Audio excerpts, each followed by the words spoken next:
पंचायत चुनावों को लेकर इस वक्त बड़ी खबर आ रही है। सुप्रीम कोर्ट पहुंचा यूपी पंचायत चुनाव में आरक्षण का मामला। एक वकील ने सुप्रीम कोर्ट में याचिका दायर की है। इलाहाबाद हाईकोर्ट की लखनऊ बेंच के फैसले को अब सुप्रीम कोर्ट में चुनौती दी गई है। हाईकोर्ट ने दिया था 2015 के आधार पर आरक्षण लागू करने का आदेश और इसी के तहत एक तरफ प्रक्रिया जारी है और दूसरी तरफ फैसले को सुप्रीम कोर्ट में चुनौती दी गई है। सुप्रीम कोर्ट पहुंचा यूपी पंचायत चुनाव में आरक्षण का मामला। इस वक्त की बड़ी खबर, सुप्रीम कोर्ट में इससे संबंधित याचिका दायर की है। इसका जरा बैकग्राउंड भी समझ लीजिए। इलाहाबाद हाईकोर्ट की लखनऊ बेंच के फैसले को चुनौती दी गई है। दरअसल हाईकोर्ट ने 2015 के आधार पर आरक्षण लागू करने का आदेश दिया था और इसी के तहत शासकीय तौर पर प्रक्रिया भी शुरू हो गई थी और अब दूसरी तरफ सुप्रीम कोर्ट पहुंचा यूपी पंचायत चुनाव में आरक्षण का मामला। जी मीडिया संवाददाता सुमित कुमार बताएंगे पूरी खबर विस्तार से। सुमित, क्या अपडेट मिल रही है जिस तरह से एक वकील ने अब हाईकोर्ट के फैसले को सुप्रीम कोर्ट में चुनौती दी है यूपी पंचायत चुनाव में आरक्षण के मामले को लेकर? जी बिल्कुल, देखिए दिलीप कुमार शख्स की ओर से ये याचिका लगाई गई है, जिसकी पैरवी वकील अमित कुमार की ओर से ये याचिका लगाई गई है सुप्रीम कोर्ट में और सीधे तौर पर लखनऊ पीठ के फैसले को यहाँ सुप्रीम कोर्ट में चैलेंज किया गया है और कहा गया है कि जिस तरह से लखनऊ बेंच ने कहा था कि इस पूरे मामले में पंचायत में 2020 के आरक्षण फॉर्मूले को जो है हाईकोर्ट ने खारिज कर दिया था और कहा था कि 2015 के अनुसार उसी आधार पर नए सिरे से सीटों के आवंटन और आरक्षण का जो है वो आदेश हाईकोर्ट ने दिया था।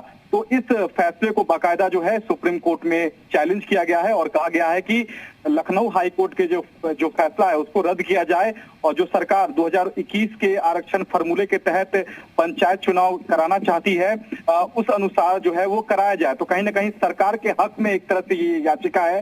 हालांकि बताया ये भी जा रहा है कि राज्य सरकार भी सुप्रीम कोर्ट का रुख कर सकती है क्योंकि इस पूरे केस में हाईकोर्ट की जो लखनऊ बेंच है वो 27 मार्च तक पूरी कार्रवाई जो है वो आरक्षण की पूरी कार्रवाई करने को कहा था और साथ ही हाईकोर्ट ने चुनाव की प्रक्रिया 25 मई तक पूरा करने का जो आदेश दिया था वो इस तमाम फैसले को यहाँ सुप्रीम कोर्ट में लाया गया है। क्या ऐसे में है कि याचिका पर जो भी फैसला आएगा उससे पंचायत चुनावों की तारीखों पर भी असर पड़ सकता है?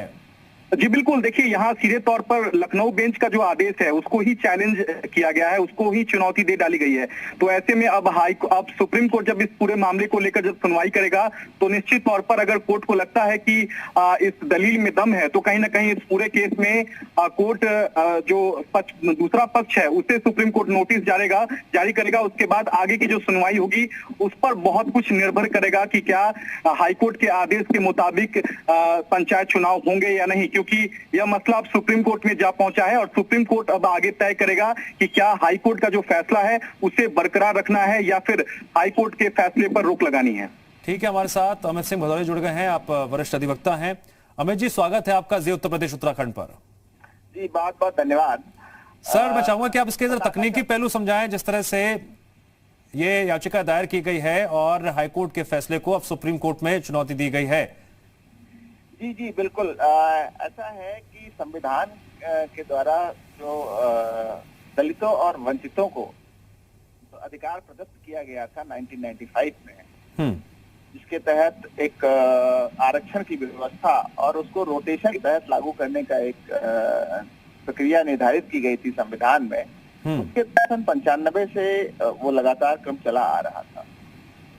सरकार ने उसका क्रम तोड़ के 2015 जो करने का आधारवश माना है उससे हमारे याची क्षुब्ध हैं और उनका कहना यह है कि जो हाईकोर्ट में आदेश कराया गया वहां पे उनकी ना तो कोई बात की गई और ना ही जो उत्तर प्रदेश के रूल्स में 11वां संशोधन हुआ उसके तहत जो उनके अधिकार प्रदत्त उनको अधिकार प्रदत्त किए जा रहे थे, पिछले 20 सालों के बाद उनकी सीट पहली बार शेड्यूल कास्ट में आ रही। लेकिन इस व्यवस्था को न लागू करके अगर उनको 2015 से फिर से आरक्षण का व्यवस्था जो दी जा रही है उससे उनको फिर से 15 से 20 साल जो है इंतजार करना पड़ेगा। तो कहीं ना कहीं उनके अधिकारों का जो संविधान के द्वारा अधिकार प्रदत्त है वो हनन हो रहा है और उनके पक्ष को हाईकोर्ट ने में सुना नहीं गया। और ना ही उनके पक्ष को सरकार ने सही तरीके से हाईकोर्ट में रखा। अगर सरकार ही सही तरीके से रखती तो कहीं ना कहीं उनको न्याय मिल पाता। तो इन सारी बातों को लेके ये लोग सुप्रीम कोर्ट गए। ठीक है अमित जी, देखना बेहद अहम होगा कि याचिका को लेकर सुप्रीम कोर्ट क्या फैसला लेती है। अमित जी, बातचीत करने के लिए शुक्रिया और सुमित, जानकारी देने के लिए आपका शुक्रिया।